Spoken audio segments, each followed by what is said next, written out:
So here's the crucial delay pedal. It's a simple PT2399. That's a digital signal processing chip for delay. This is just a voltage regulator.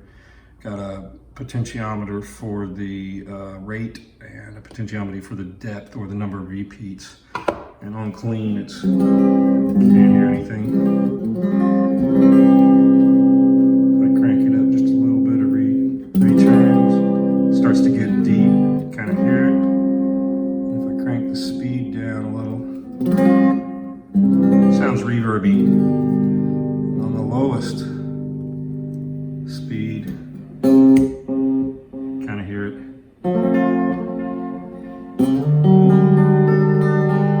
There's a pretty slow delay time.